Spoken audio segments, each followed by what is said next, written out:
Hi guys, আসসালামু আলাইকুম। Welcome back to my channel. চলে এসেছি আবার একটা নতুন ঝকঝকে তকতকে ব্লগ নিয়ে তোমাদের কাছে। আজকে জানো বন্ধুরা, আজকে অনেক কিছু রান্না করেছি তাড়াতাড়ি। আবার এতগুলি রান্না করেছি, আবার তাড়াতাড়িও হয়ে গেছে, দেরিও হয়নি। 12:30টার মধ্যে আমার রান্নাবান্না পুরো কমপ্লিট। গুড আফটারনুন, কেমন আছো তোমরা? তোমরা কোথা থেকে আমার ব্লগটা দেখো একটু আমাকে কমেন্ট বক্সে জানাবে, ঠিক আছে বন্ধুরা? তো চলো আজকে শেয়ার করে দিই আমার heavy heavy tasty tasty lunch. দেখো বন্ধুরা, প্রথমেই আছে গরম গরম সাদা ভাত,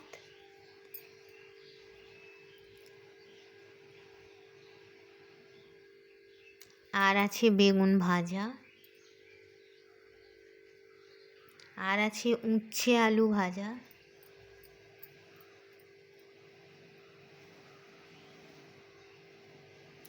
আর এটা কি বলো তো বন্ধুরা, এটা মুসুর ডালের বড়া করেছি, হেভি খেতে হয়েছে।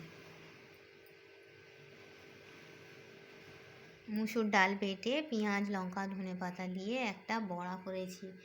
এটা আমার মার গাছের কদু দিয়ে, কদু দিয়ে আলু দিয়ে মাংসের একটা তরকারি করেছি।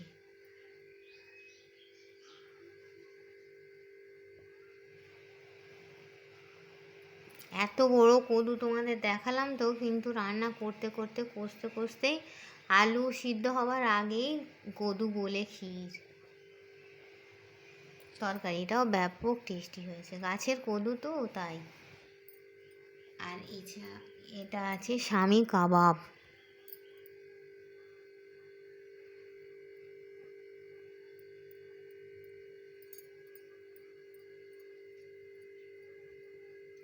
এতে দিয়েছি মুসুর ডাল, আর এতে দিয়েছি ছোলার ডাল দিয়ে স্বামী কাবাব।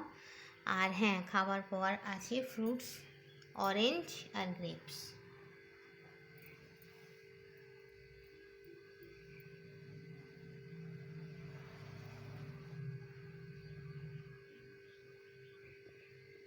আর আছে জল। তো চলো, কেমন লাগলো বন্ধুরা আমার ব্লগ?